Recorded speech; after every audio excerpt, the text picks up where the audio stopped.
Really say guys for the people. So ndambondimbokuvunzirawo mavhidhiyo ekwagutu mupandaona kwatakadarika nakuku tichiinda kunonzi kuzvavahera asi kubhuku rekwashoniwa.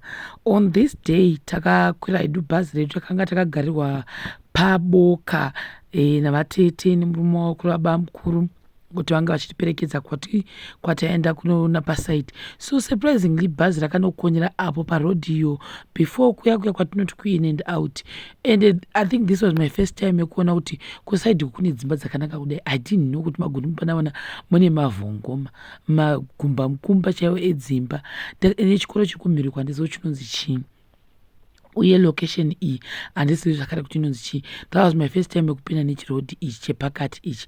Kati okay, this is something new, maybe madheodheo ekusaidi uku vanhu magutu mupandaona ndimi ngamaziva, and handisi kuti sei bhazi rakapinda nekuseri ikoko risina kuenda nekumberi kwacho. Anyway, back to our story. So takaenda nemabhiridha, takaenda nebhazi mabhiridha a6 newechi7. The client paid for our transport. Tina baba mukuru navatete, we didn't even know kuti tukaenda kupi. Guys, the excitement yekuti uri kuenda kunzvimbo nyowani hamusi kuiziva, unenge uchingova neimagination yekuti kwakaita sei, kukure sei. Guys, little did I know kuti transport ikoko kwaanenge ari ma1 handakuzviziva. I think dzati kupfuura idzo dzimba dzegovernment, then church idzo dzamukuona the area. I think I remember it pataiita zvinhu zvokwana maisimba mazuva ayaye namachechi ariko ndofunga ndo masavadha iwayo taakukona hedu ndofunga nzira iyi makuiona kuti tikubva nekupi china nekupi ndo pakapinda nebhasi in Africa ndo tikakwira kavegetation kacho mukuona kuti kanonakidza kanodidididi tapinda magutu mupandawana apo tirimo mukati mebhasi. So tasvika pepe tikadhanza navatete kunongori nehwari kombi inofamba. Tikati okay, no problem. Tadipayo tapinda mukombi yaiya inosungana 12, but then I think on this day yakasunga kuma 12:30. I didn't even consider nyaya yekuti kwakazona kukadii hakuna isa kuti kwakaoma ikati hakuna. Fortunately takasvika hedu kudi kwakaoma, mozviona po takupinda murengi magutu mupandawana. Ndachimbokudaira vanhu vamwe mupoona kuti kwagutu mupandawana kwakaita sei. Unfortunately asi magrosa edu apo pamukuona apo tanga taamukombi yavamabasa tichiinda kupi kwashoniwa. So now unoziva kana nzvimbo iri first time yako kuifamba unenge uchiti hatichasvikira uchaona matongo, uchaona zitsiga, uchaona matongo, uchaona zvikwenzi, uchaona chingoti nai mwari wedu dai tachingosvika zvichiita. Saka mukombi mamatati mamuri kuona meso tatora nyaya nevamwe tichangu varimo vatichaya vaitaura zvawandedi. Ndakasitora navo mapikicha pepe muchaona mukati mevhidhiyo imomo vachabuda zvakare. yo that guy anotaura guys. Inini manje tiri mubhazi umu taingonzwa vachitaura mageographical terms, mavhari, machichi. Ndikati asi muri ticha kana vavasingadi kuzikanwa kuti nditicha. So vanhu vanga vari mubhazi vanovaziva, ini nangu ndasingaziva, but I end up asking him kuti muri ticha kamuchii. So area dzamukona idzo takaenda tinodarika nepamushaya vanhu toenda. Inini I was just eager kuti ndizoti kunonzi kwazvavaera ndekupi. Amina kuti kwazvavaera vamwe vanotaridza kusiko tatodarika kwazvavaera. So tofamba takazondosvika kunonzi kwaDeure. Guys, it was my first time yekuona futi kunonzi kwaDeure. And apa padhuze naimi ndasingazivi ndokwaDeure kwacho ikoko. I remember day akakuapply for his form 1 akati kwaregret. Kwakuzoenda kumashoko mukona wacho waitamba ari grade 7, but to my surprise akazoshanda zvakasimba akanowanika achipinda ake muklasi yemasciences. Ndikati wow, inga wakomana anoimprove. Hatizoti achapasa form 4 yake here kana kuti achabuda sei, handizivi. So kwese kwamukona ukoko izhiri yati kufamba tinda kupi kufirst project yedu iyoyo. Boys ranga rimo richitaura vachitaura kuti vanhu kumasvingo vakaoma musoro. Tikati aiwa mutombotidero take back your ways atimbori kuzomuzwaro. Then apo mukona that's Deure guys. I was like wow, paDeure pakanaka. Then ndakanotisa kuti pendiri apa paDeure apapo, and also zvavakaita nemajirauro yavo nemasimba ayo, it's exactly the same nezvakaitwa kumashoko high school. This one inenge iri Christian Ameno Christian Church, mashoko sister school nedeure. So ndofunga kuti ticha wangu atodzikiswa zvava kutotambirwa nevana vechikoro, vamwe vana vechikoro kumaground wanga kugadzirirawo kuvhara, uye ndofunga wanga kupedzawo kunyora maform 4 avo nemaform 6 anga apedzawo kunyora. I remember ipapapo ndakazodiscover kuti kune bhazi raifamba richibva ikoro richienda kupi kwaGutu Mupandawana, ende bhazi iriri guys, you don't understand. I think one day ndichazokuitai video ndichiri ikoko because ndakanenge ndakatozokangana nyaya yeexhaustion, ndanga ndaneta guys. Apo ndo 10 off yedu yatinopinda nayo iyo, avari kutokwirawo nebaba vavo rori kombi yedu iyi. Ndachira kuti marori kombi yedu yakazoitira nyakanyaka, vanoziva kombi dzavo maita vanodzita, yaimboti kada kuti gagagaga yombokosora yombomira yombokosora yomira. Saka pa10 off iyo yatakapinda iyo, 10 off yekuenda nekunonzi kwaMutero, misha iyo handizangu kuti inonzi yekwandai, ngonakirwa nokungodi nongotora ndichiinda. Tikadarika kwanonzi kwaMutero, Mutero chikuru chechiya, takati kondo kune nzvimbo yekwaGutu zvaine maboarding school akawanda. I don't even know why, because tikatasa ine same street iyo Tekechiti road ine Gutu hai, tobva iboarding kai toenda paDeure iboarding kai, toenda paMutero iboarding kai. Saka ndikati kwa maboarding akaita Mutara Mutsere achienda esese Mutero handizoti chechi ipi. Asi after Mutero kombi nononavira kunobata kunonzi kwaJaravasa.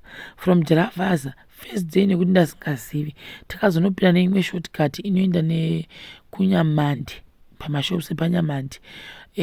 Ndokwatikazinda kusaka but muchakuona zvenyu kumberi. Aiwa takafamba kusvika tati mwari ndo Mutero high school yandokuradza iyoyo.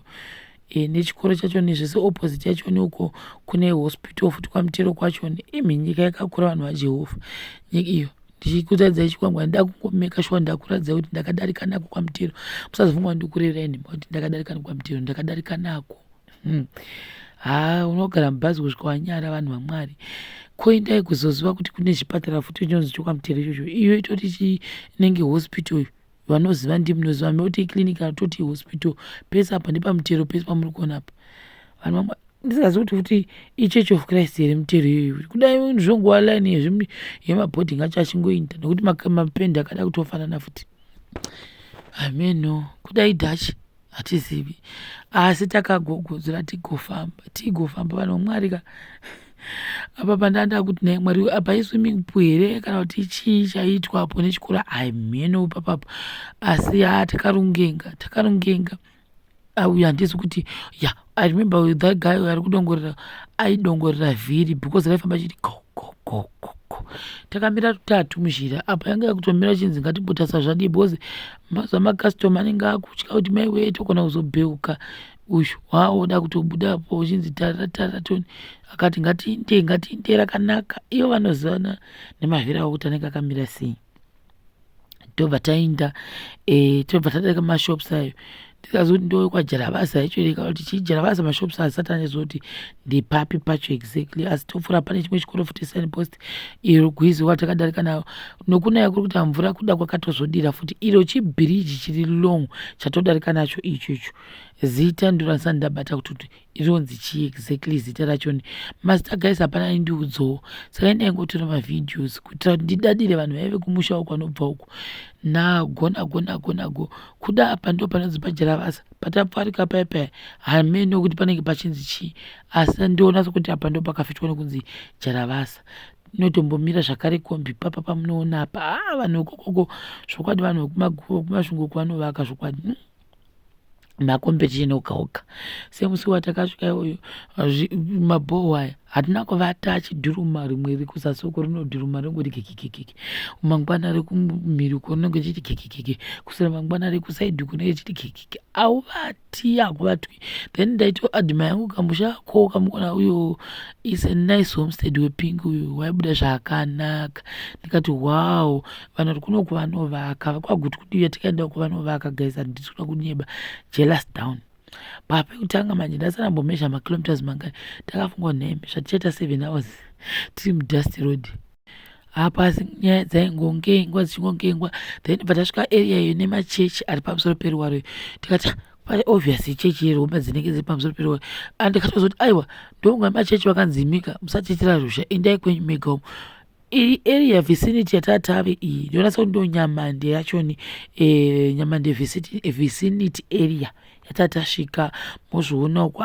Zvikoro zvacho zvakambozama-zamawo vanhu vaMwari, tichitoinda tikaramba takafita straight tozonobuda kune futi mamwe mabhuroku kumberi ikoko.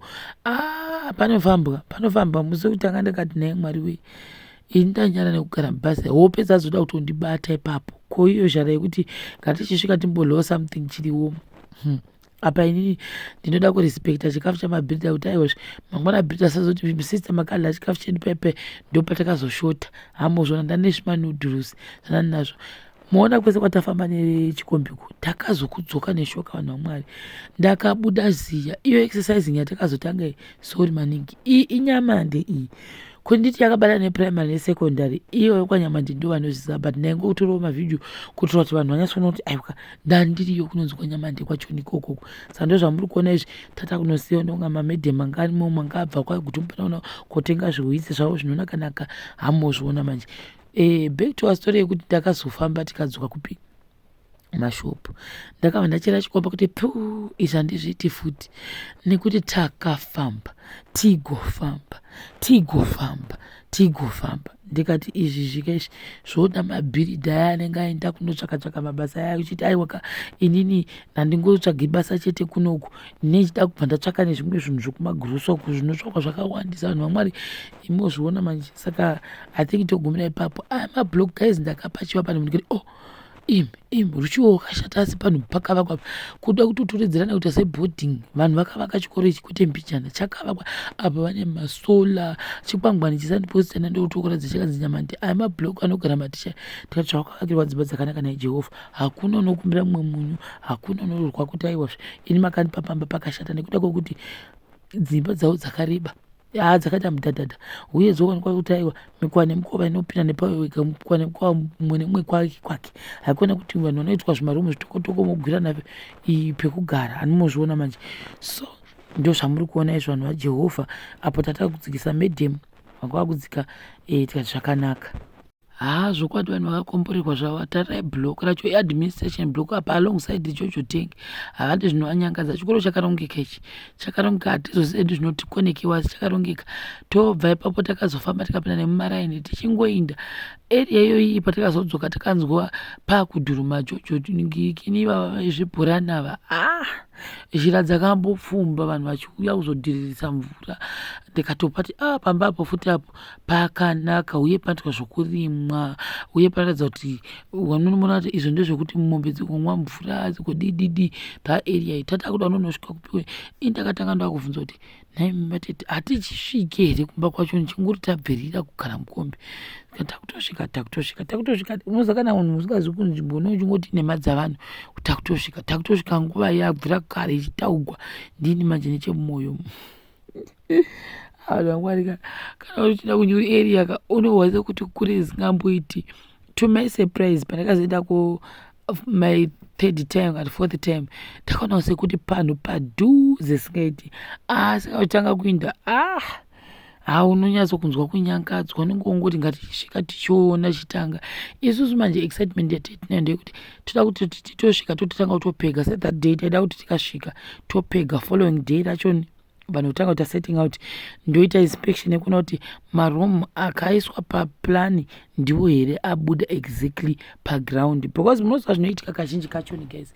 The reason why ndichizonge ndiripo kazhinji kacho panonzi pasetting out what nepanotrenchwa is because patinoisa imba pasi pasetting out mumabhildi anogona kuita mashortcut. Ndozviona kwakawanda sei pane dzimwe dzimba dzekuti wakutoenda kunzwira pese pakati otoziona kuti munhu akatoita shortcut uyu hamunozviona. Mamwe marumu otosita zvekutsvaka kuti iyi rumu iyi yanga ifanira kuita something like this and this, maakutanga uchidzoka kugadzisa manje ipapapo. Saka ndozvatinoda kuavoida by all means necessary. Ndosaka kazhinji kacho ndichitanda mabhildi ndototi ndizvo munhu anonitaura kuti hanzi ndotora kana kuti toilet pamusoro peslab, ndotora chakati kana pamusoro peslab. Handitombozvifarira, I don't know why guys, handizvidi. Imba kana yakangodhiwa ngaingotangira zvayakangoitwa yese paplani, ngaingotanga sezvairi izvozvo. Hakuna kuda kuti hanzi ndoda kutorera pamusoro peslab, wamboregere kubva nechinhu pasi, hamuzviona. So mabhildi ndozvandinonesa nawo izvo everyday. So apo guys tata kusvika pamba ndochikupai video next manje tichisvika